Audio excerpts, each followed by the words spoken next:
আৰু এটা নতুন ভিডিঅ'লৈ আপোনালোকক জনাইছোঁ স্বাগতম। আৰু কাম কৰি আছোঁ আমি বৰমাত। ইয়াৰে এই যে দেখা পাইছে, ইয়াতে তাৰমানে কি চইলিং হ'ব, চইলিং হৈ ইয়াতে ফ্ল'ৰ ঢালাই হ'ব, মানে এইটো গাড়ী ধোৱা ঘৰ।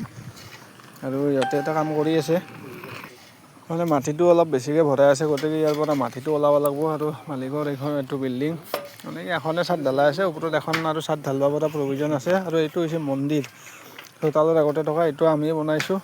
মন্দিৰটোৰ ডিজাইনটো চাই লওক, কি ধুনীয়া লাগিছে। আৰু বেলেগ চাইডৰ পৰা আপোনালোকক দেখাই আছোঁ। আৰু এইটো মন্দিৰটোৰ ডিজাইনবিলাক কাটোতে বহুত দিন লাগছে। আৰু ইয়াৰো ওপৰত আৰু কাম হ'ব, বাকী কামবিলাকো কৰিম আমি, আপোনালোকক দেখাম নেক্সট ভিডিঅ'ত। মন্দিৰটো কালাৰ চালাৰ কৰা নাই। আৰু ওপৰত এইটো বম্বুচত বনাইছে, এইটো ওম দি থৈ দিছোঁ। আৰু এইকেইটা কলকেইটা এনেকৈ দিছোঁ। কেনেকুৱা লাগছে, যদি ভাল লাগে এটা মানে ছাবস্ক্ৰাইব কৰিব আৰু লাইক কৰিব।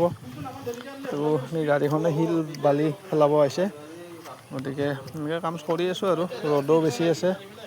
আজি আমি এনেকৈ চইলিং টইলিং কৰিম, চইলিং কৰি পেলাই জামটো কৰি থৈ যাম। নেক্সট পৰহি মানে আহি আমি ইয়াতে ঢালাই হ'ব, গতিকে ঢালাইটো একেদিনাই কৰাটো সহজ নহয়, যিখিনি পাৰোঁ চেষ্টা কৰিছোঁ।